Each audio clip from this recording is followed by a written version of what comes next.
नमस्कार, मी प्राची साळुंखे बुलेटिनमध्ये आपलं स्वागत करते आणि बुलेटिनच्या सुरुवातीलाच महत्त्वाची अपडेट पुण्यामधून। पुण्यातील जैन बोर्डिंग जागा विक्री प्रकरणात आता वातावरण चांगलंच तापलंय। केंद्रीय राज्यमंत्री मुरलीधर मोहोळ यांना काल जैन बांधवांनी जाब विचारलाय, तर जैन मुलींनी आयोजित केलेल्या बैठकीला ते हजर राहिलेत। त्यांनी यावेळी आपल्या या प्रकरणाशी दुरान्वये काहीही संबंध नसल्याची बाजू मांडली आहे। दरम्यान शिंदे सेनेचे नेते रवींद्र धंगेकर यांनी थेट पंतप्रधान नरेंद्र मोदी यांना कारवाईसाठी साकडं घातल्याचं पाहायला मिळत आहे। त्यांनी मोहोळांविरोधात पत्र लिहिलंय। या पत्रामध्ये नेमकं काय मागणी केली आपण पाहूयात।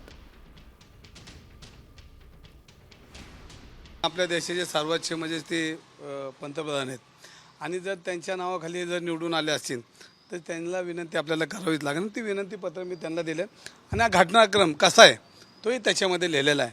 आणि मग ह्याच्यामुळे ते चाणक्य सगळेच नेते काय एवढे भोळे नाहीत, म्हणजे हे जरी भोळे त्यांना मला वेडा म्हणतात, त्यांना भोळे समजत असेल तर कोण भोळे राहिलेले नाही। मोदी साहेब काम करतात, त्यांच्यावर विश्वास ठेवून लोकांनी त्यांना परत पंतप्रधान केले, देवेंद्र फडणवीस साहेबांना परत मुख्यमंत्री केले आणि मग हे दोघं सक्षम निर्णय घेऊन योग्य ते जैन समाजाला न्याय देतील हा माझा विश्वास आहे।